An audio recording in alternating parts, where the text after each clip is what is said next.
400,000 missing children on the American border, especially this happened mostly under Biden.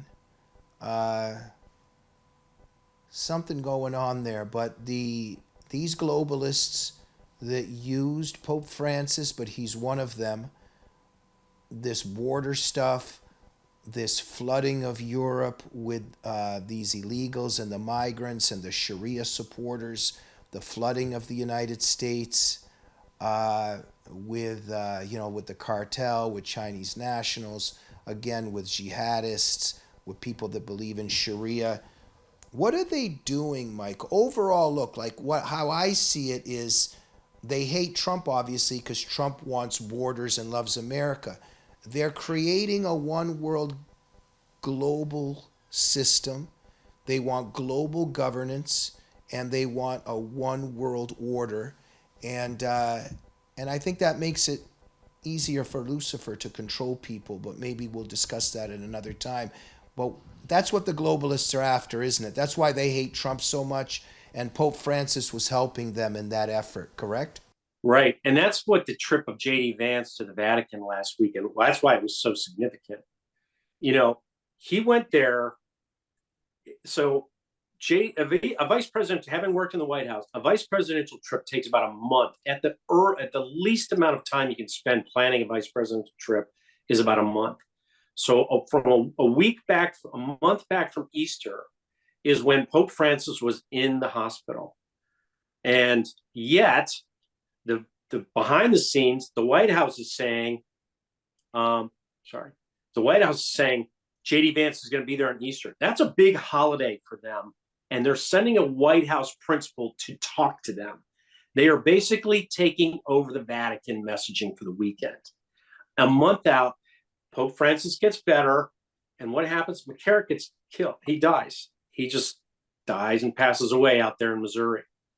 And then they cut off all funding to the U.S. Conference of Catholic Bishops. $3.5 billion is what some people think was given by U.S. taxpayers during the Biden years to the Catholic Church for all this refugee resettlement. That all gets cut off. And I think J.D. Vance went in there to tell Parolin, you're not getting any more money, and you're not going to be the Pope. And what happens when he leaves? Pope Francis dies, like within hours. I don't think it was because of the Vice President Vance visit, but I think the stress and the strain is what brought the end. And my explanation for it is God's will be done. God's will be done. So now it's a week later. This hasn't. You think the Lord took out these two bad guys at roughly the same time, right?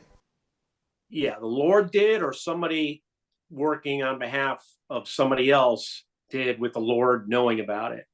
I don't know. And I'm sorry to change subjects too quickly, but do you think the Lord also protected Trump during that assassination attempt?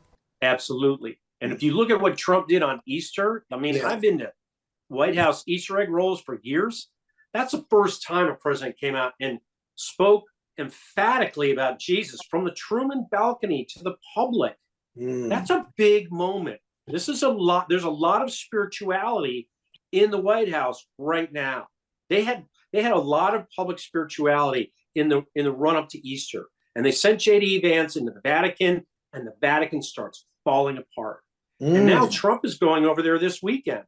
He's going to be there for the funeral of Pope Francis, and I think he's going in there to tell them, look, this is a guy who's in charge of the trade decisions for the world. If you want to do trade deals, you talk to Trump. There's going to be a whole bunch of foreign leaders in Rome for this funeral. Trump's going to have meetings with them. They're going to talk about trade. And when he talks to those world leaders about trade, he's going to tell them, this is what I think, this is my speculation. I want you to tell the cardinals in the diocese in your countries, don't put a globalist in. We don't want any more refugees running around. We're going to cut back on the immigration. And so I think he's going to manage the curia through his appearance there. And the world leaders that he talks to are going to manage how this um, outcome happens, you know, he's going to talk to Prime Minister Meloni of Italy. They have a lot of sway into the Vatican. So there's a lot of push that's coming out of this trip. Trump is showing up. I mean, Meloni came to the White House on Friday, and then she met on Thursday, and then she met with Vance in Rome on Friday. That's unheard of. I mean, I've worked in the White House for a long time. You never see a world leader come to the White House and meet the president in the Oval Office, and the next day the vice president goes to her country and she meets him there too. That's a very suddenly odd shift of time. It's, to me, it says they set up the JD Vance trip. They made it sure it was going to happen, and then she decided, hey, I want to come to Washington. And Trump said, yeah, sure, come. So there's a lot going on between the U.S. and Italy and the Vatican right now. And this is all eyes on who the next pope is.